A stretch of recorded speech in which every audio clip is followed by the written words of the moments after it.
Behind the silence of royal corridors, where tradition usually dictates discretion and ceremony, a whisper has now erupted into something far greater. Princess Anne, the most steadfast and untiring member of the British royal family, has undertaken a journey so daring, so unexpected, that it is sending shockwaves through the monarchy and beyond. It was not a state banquet in gilded halls, nor a ribbon-cutting ceremony under the cameras of loyal press. It was Ukraine. A land scarred by war, resilience, and tragedy. And there, in total secrecy, the Princess Royal arrived, carrying not jewels or titles, but a message of defiance, solidarity, and compassion. Why was this visit cloaked in shadows? Why was one of the most senior royals dispatched quietly, almost covertly, into a nation under siege? And above all, what did her presence reveal about the monarchy's evolving role in a fractured, unstable world? These questions now ignite not only political circles, but the very soul of the British institution itself. Because this was not simply a visit. It was a test. A test of courage, a test of symbolism, and a test of whether the monarchy can step outside its polished stage and place itself at the heart of modern crisis. For decades, Princess Anne has been the embodiment of relentless service. Over 400 engagements every year, countless causes supported, and an unyielding refusal to bend to glamour or vanity. She is duty personified. But this duty, this mission, was of an entirely different order. It carried risk. It carried secrecy. It carried the full weight of a monarchy already stretched by scandal, loss, and transition. The secrecy of a mission. When Anne's plane touched Ukrainian soil, there were no trumpets, no carpets rolled out, no media to capture her arrival.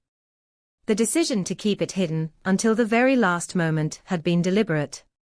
Officials, we now know, insisted on confidentiality at the highest levels. The safety risks were obvious. But beyond security, the secrecy itself carried a powerful message. This was not a spectacle, but a statement. A statement that in times of chaos and bloodshed, Britain would not look away. And not merely Britain as a government, but Britain embodied in its crown, its most enduring symbol. Observers were quick to draw comparisons with her nephew, Prince Harry, whose own visit to Ukraine earlier had made headlines. But where Harry arrived with his Invictus brand and the aura of a private initiative, Anne's appearance bore something older, deeper, and perhaps more perilous, the monarchy's seal. Children in the crossfire. At the core of her mission lay a theme both devastating and urgent, the suffering of children. In wars, it is always the young who carry the heaviest scars. Displacement, fear, shattered homes, lost parents. And in Ukraine, after years of bombardment, their plight has become a silent tragedy that too often slips behind the headlines. Anne made it clear, her presence was not about politics, but about humanity. She walked through centers where children, once lively, now painted pictures of tanks and ruins. She listened to stories that no child should ever have to tell. And in a gesture that stunned even seasoned observers, she placed a small stuffed toy, once belonging to her daughter Zara, at a memorial for Ukraine's youngest victims. It was a symbol that cut through the noise of diplomacy and landed straight in the heart. A grandmother, a mother, a woman, offering the innocence of her own family to honor the innocence violently stolen from another. The meeting with Zelensky. The day carried not only grief, but politics. For Princess Anne met with President Volodymyr Zelensky himself, a man who has come to embody his nation's resistance. Together, in a quiet room in Kiev, they spoke. Of resilience. Of pain. Of the long shadow of war, and the equally long endurance of a people who refuse to be broken. Their handshake was more than a courtesy. It was a message beamed silently across continents: Britain is here. Not with armies or guns, but with its crown, with its most disciplined servant, offering solidarity carved not in steel, but in presence. And yet, even this meeting carried subtext.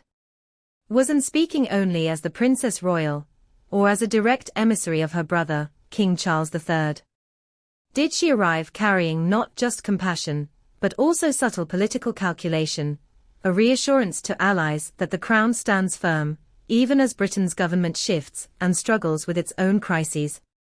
The shadows of Epstein and scandal. This is where the intrigue deepens.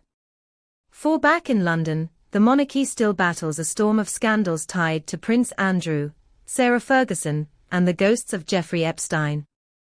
The re-emergence of Ferguson's ill-chosen words about her supreme friend, Epstein, has reignited anger, reminding the public of a past the monarchy would rather bury.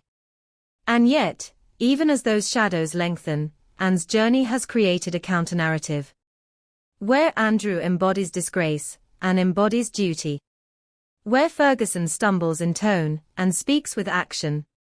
Where scandal corrodes trust and rebuilds it, not with speeches, but with silent gestures of courage. For every headline about the Duke of York, there is now one about the Princess Royal, kneeling at a memorial, shaking Zelensky's hand, walking quietly through shattered streets. It is as if the monarchy itself is trying to balance its scales, to remind the world that amidst weakness, there is also strength. The symbol of Balmoral and continuity.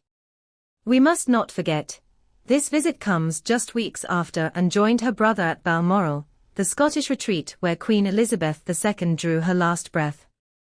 Balmoral now serves as Charles's summer court, but also as a place of reckoning, where he and William are said to hold their most intimate discussions about the monarchy's survival. For Anne to fly from those private talks straight into Ukraine is no accident. It is choreography. It is signal. It is the crown reminding its subjects and its allies, we are still relevant, still present, still willing to step into fire when the moment demands it. The double message. Make no mistake, Anne's visit was not just compassion. It was strategy. On the surface, it highlighted children, trauma, resilience. But beneath, it told Russia and the watching world that Britain's monarchy, often dismissed as symbolic, is still a player. Still willing to appear where others fear to tread. Still capable of turning a private trip into a global headline. And here lies the genius and the danger. Because if royals step too far into politics, they risk breaking the ancient rule of neutrality. But if they stay silent, they risk irrelevance. Princess Anne's trip was a razor's edge, one wrong move, and it could have been criticized as meddling. One right move, and it becomes a masterstroke. For now, the world seems to see it as the latter. The echo of Diana. And yet, in the images of Anne, stoic, unsmiling, but resolute, there was something eerily reminiscent of another royal woman who dared to step into places of danger, Diana, Princess of Wales. Her walk through landmine fields in Angola once shocked the establishment, but won hearts across the globe. Now, decades later, Anne's walk through a war-scarred Kiev seems to carry the same echo, that sometimes, a royal must risk more than comfort to prove the crown still matters. The future question. But here lies the haunting question. If Anne can do this at 73, with unflinching resolve, what does it say about the younger generation of royals? What does it say about William and Kate, whose brand is polished, but often accused of being cautious? What does it say about Harry, whose activism now competes with Anne's, even as he lives outside the royal fold? Anne's mission raises not just compassion, but comparison. It forces the monarchy to reckon with the simple fact, in times of crisis, the public wants action, not ceremony. Presence, not distance. Humanity, not protocol. Conclusion, a crown tested. And so, as the dust settles on this secret mission, one truth remains. Princess Anne has once again proven why she is called the hardest working royal.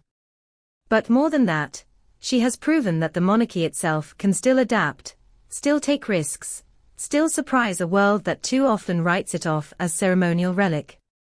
Her bear at a child's memorial will outlast speeches. Her handshake with Zelensky will outshine gossip. Her silence in Kiev will echo louder than Andrew's interviews or Ferguson's emails. But it also leaves us with a question, one that will define Charles's reign, and William's after him. Will this monarchy choose the path of Anne, duty, risk, compassion, or the path of retreat, scandal, and silence? The answer may determine not just the monarchy's reputation, but its very survival.